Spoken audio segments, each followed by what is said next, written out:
কিছু কথা বলবে আমাদের তরুণ ডাক্তার, আমাদের গ্রামের গর্ব নাজমুল সাকিব। আসসালামু আলাইকুম। হয়তোবা আমাকে সবাই চিনেন, তারপরে আমার পরিচয় দিচ্ছি। আমি আব্দুল বাতেন মোল্লার ছেলে। আমি নিউ এমবিবিএস পাস করলাম।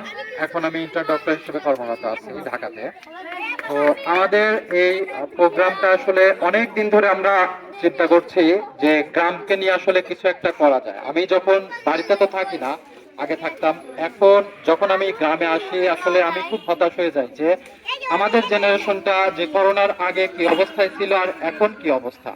আসলে আমি আমাদের গ্রাম থেকে আর কোনো প্রোডাক্টিভ বা ভালো জায়গায় যাওয়ার মতো, আমি চাই যে আমাদের থেকে অনেক উপরে উপরে জায়গায় যাক। এইরকম কোনো বাচ্চা কাচ্চা অন্তত আমি আর সুদূর প্রসারী দৃষ্টিতে আসলে দেখা যাচ্ছে না। তো আমরা সেইখান থেকে অনেক দিন ধরে দীর্ঘ প্রায় 2024 সাল থেকে আসলে আমি আলিম আঙ্কেলের সাথে কথা বলতেছি যে আসলে গ্রামকে নিয়ে কি করা যায়, কি করা যায়, আমরা কি করতে পারি। আসলে আমাদের হাতে তো অনেক সুযোগ আছে, প্রত্যেকটা ছেলে মেয়েকে আমরা বিভিন্ন ভাবে সাহায্য সহযোগিতা করতে পারি। আসলে যারা ভালো হইতে চায়, যারা পড়াশোনা করতে চায়, যারা উপরে উঠতে চায় এবং যাদের স্পৃহা আছে, এদেরকে নিয়ে আসলে আমরা কি কাজগুলা করতে পারি সেগুলা নিয়ে আমরা কয়েক দফা আমি কথা বলেছি। আরো অনেক আছে যারা আমাদের এই যে বুয়েটের টিচার আছে, রুবেল ভাই, আরো আমাদের যে বনি আঙ্কেল আছে তার সাথেও আমি কথা বলছি, আমাদের রেশমা আপা আছে। এরকম আমাদের দেখা যাচ্ছে যে আমাদের বাবাদের যে জেনারেশন, সেখানে একটু ব্রাইট জেনারেশন চলে গেছে।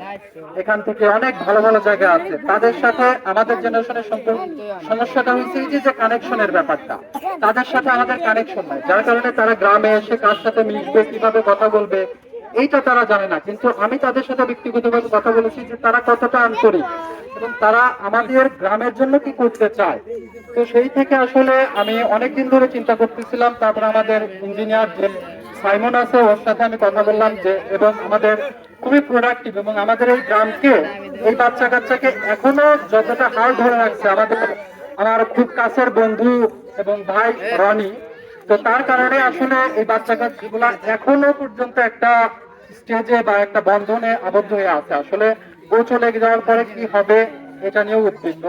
তো আমাদের মেইন উদ্দেশ্য হলো এখানে যে আমরা শিক্ষাভিত্তিক যে মুভমেন্ট, সেই মুভমেন্টটা আমাদের গ্রামে আমি পরিচালনা করতে চাই আমরা, আপনারা। এবং আসলে এখানে আমাদের উদ্দেশ্য ছিল মেইনলি এই বাচ্চাদের সাথে কথা বলার থেকে অভিভাবকদের সাথে কথা বলা এবং গ্রামের যারা নীতি নির্ধারক আছে তাদের সাথে কথা বলা, যে কিভাবে আমরা এই যে তরুণ প্রজন্ম আছে এরা মাদকের মধ্যে চলে যাচ্ছে, এদেরকে কিভাবে ওই রাস্তা থেকে আমরা প্রত্যেককে ডাক্তার, ইঞ্জিনিয়ার, পুলিশ অফিসার, আর্মির অফিসার, এইগুলাতে আমরা পরিণত করতে পারি। যেখানে একটা ছেলে নষ্ট হয়ে যাচ্ছে, চুরি, ডাকাতি, ছিনতাই ইত্যাদিতে যাচ্ছে, এই বাচ্চাগুলোকে আমরা ওই দিকটাকে পরিবর্তন করে তাকে দেশের কাজে এবং দেশের উন্নয়নে, গ্রামের উন্নয়নে আমরা কিভাবে কাজে লাগাতে পারি, আমাদের উদ্দেশ্য আসলে সেটা।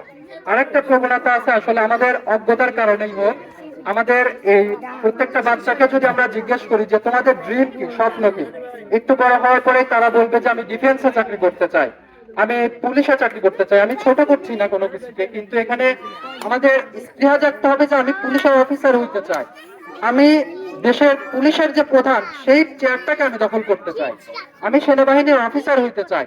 এই সৈনিক হওয়া এটা হলো কোনো গর্বের কিছু না বা কোনো না, বড় কিছু না। আসলে আমি ছোট করছি না এই জিনিসটাকে, যে আমাদের স্বপ্ন দেখতে হবে অনেক বড় আসলে। আর এই স্বপ্নগুলা দেখবো তখনই যখন আমরা আমাদের সামনে কোনো দৃষ্টান্ত দেখতেছি। যেমন আমাদের সামনে আছে আলিম আঙ্কেল। আমার বাবা বলতেন যে আমি ছোটবেলা যখন ছিলাম আমাদেরও এই অবস্থায় ছিল, আমি জানতাম না কোনো কিছু। আমার বাবা অনেক চেষ্টা করছেন যে যারা বড় বড় জায়গা আছে তাদের কাছে নিয়ে যাইতে, তাদেরকে দেখাইতে। দেখতে দেখতে আমার মধ্যে একটা স্পৃহা জেগে আসছে যে আমি কিভাবে তাদের মতো হইতে পারি। তো আল্লাহ তাআলা আমাকে কবুল করছেন। তো আমরা চাই প্রতি বছর আমরা এইরকম একটা প্রোগ্রাম, বা প্রতি বছর ঈদের মধ্যে যেহেতু আমরা আসি, আমরা প্রতি বছর এরকম প্রোগ্রাম আয়োজন করব। সবাই আমাদের জন্য দোয়া করবেন, আর আপনারা আপনাদের বাচ্চাদের একটু খেয়াল রাখবেন কার সাথে মিশে কি কাজ করে, অন্তত পড়াশোনাতে একটু আপনারা মানে ছেড়ে দেন। আর একটা জিনিস যেটা হলো, আমি দেখতেছি যে ভ্যান চালান বা খেতে কাজ করেন, আপনাদের বাচ্চাদেরকে ছোট বয়সেই দিয়ে দিচ্ছেন যে একটা ভ্যান কিনে বা বিভিন্ন কাজে দিয়ে দিচ্ছেন। এই জিনিসটা একটু কষ্ট করেন, এর পিছনে একটু ইনভেস্ট করেন, কষ্ট করে কে না কে একটু তার পিছে পড়াশোনার পিছে ইনভেস্ট করেন, দেখেন ইনশাল্লাহ অবশ্যই এখান থেকে ভালো কোনো ফলাফল আসবে। এই বলে আমার বক্তব্য শেষ করছি। সবাই দোয়া করবেন, প্রাণের জন্য দোয়া করবেন। আমাদের ফাইনাল কিছু কথা বলবো।